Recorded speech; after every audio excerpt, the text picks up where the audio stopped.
भेट महाराष्ट्रातील सर्वोच्च शिखराची, दर्शन शिखरावर वास्तव्य करणाऱ्या आईचे, ट्रेक आणि अनुभव एका थरार पायवाटेचा, भय सह्याद्रीतील कातळ कड्याचं, आख्यायिका दंतकथा एका आदिवासी समाजाच्या मुलीची, कळसू या नावावरूनच त्या डोंगराला कळसुबाईचा डोंगर असे संबोधले गेले।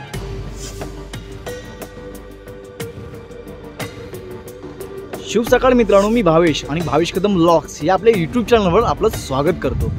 मित्रांनो, आज आपण महाराष्ट्रातील सर्वोच्च उंच शिखर म्हणजेच कळसुबाई शिखर आज आपण सर करणार आहोत आणि संपूर्ण ट्रेकचा अनुभव घेणार आहोत। मित्रांनो, मी आहे आता बारी गावामध्ये आणि बारी गावातूनच या शिखराचा ट्रेक सुरू होतो। या शिखरावर जाण्यासाठी मुख्य वाट ही बारी गावातून जाते। भंडारदऱ्यापासून बारी हे गाव अवघ्या 6 किलोमीटर अंतरावर आहे। बारी गावात जायचे झाल्यास मुंबई नाशिक मार्गावरून इगतपुरी गाठावे। इगतपुरीवरून भंडारदऱ्याला जाणाऱ्या एसटीने बारी या गावी यावे। येथून शिखरावर जाण्यास 3 तास लागतात। गावातच सामान ठेवून 5 ते 6 तासात शिखरावर जाऊन येता येते। गावातून बाहेर पडल्यावर एक ओढा लागतो।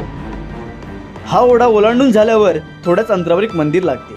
या मंदिराच्या मागच्या बाजूने जाणारी वाट थेट शिखर माथ्यापर्यंत घेऊन जाते।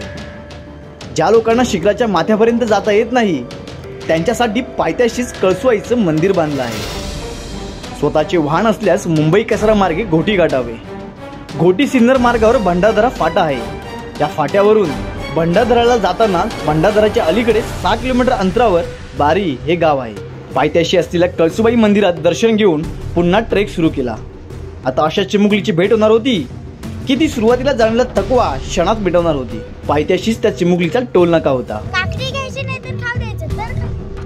तर जायचं बरं। नाव कसं बोललीस तुझं? उज्ज्वला। बरं, काय दिलीस आता मला? हे कसं आहे, पिकलंय? कसं आहे, कच्चं आहे पीक आहे काय? हा टोल नाका ओलांडून पुढे जायचं असेल तर त्या चिमुकलीला खाऊ किंवा ती विक्री करत असलेली काकडी घ्यावी लागेल। चिमुकलीच्या बोलण्याने सर्व थकवा क्षणात विलीन झाला। काकडी घेऊन टोल नाका ओलांडत एक स्मित हास्य घेऊन पुढे निघालो। पुढचा टप्पा थोडा अवघड आणि भयान असा होता, ते म्हणजे माझ्या चुकीमुळे सर्वांना घाबरून सोडणारा असा हा कळसुबाई शिखराचा प्रवास। कळसुबाई शिखराची चढाई करत असताना लांबूनच एक गुफा मला तिच्या दिशेने बोलावत होती। मला माहित नव्हतं त्या दिशेला एखादी गुफा असेल। 4 वर्ष झाले लॉकडाऊन संपल्याच्या नंतर तो तिथं आला। मग 2-3 वर्ष पण कुणास ठाऊक वारंवार वाटत होतं। मनाची शांती व्हावी म्हणून तिथल्या हॉटेल मालकांशी चौकशी केल्यानंतर समजलं खरंच मला बोलवणारी गुफा तिथे अस्तित्वात आहे। कोणत्याही गोष्टीचा विचार न करता थेट गुफेपाशी आलो। ती गुफा आहे परदेशी बाबांची। खाली विचारपूस केल्यानंतर एवढीच माहिती मिळाली की ते लॉकडाऊन काळात या परिसरात आले, काही काळ वास्तव्य केले। या दरम्यान त्यांनी या गुफेत महादेवाची प्रतिष्ठापनाही केली।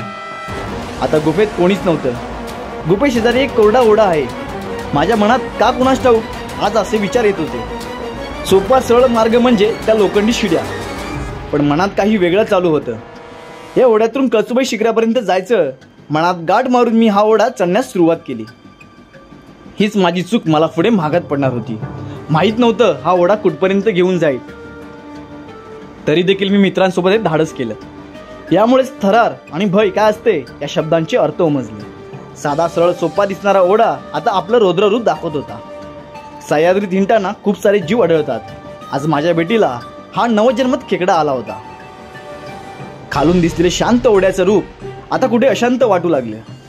आता हे मोठे कातळ बनाला भय दाखवू लागले। सर्वांनी जीव मुठीत घेऊन चढण्यास सुरुवात केली।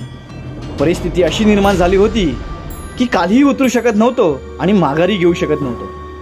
आपल्या मावळांनी जसे गडकिल्ले गनिमी कावा करून डोंगर दऱ्यातून चढून उतरून जिंकले त्या पद्धतीने आम्हाला या ओढ्यातून बाहेर निघायचे होते। ते म्हणतात ना, प्रयत्नपाशी परमेश्वर, तसंच काहीसं आज आमच्यासोबत झालं। आम्ही यशस्वीरित्या ओढा पार करून कळसुबाईच्या सकळ पठारावर पोहोचलो। आज रविवार सुट्टीचा दिवस असल्याने खूपच गर्दी होती।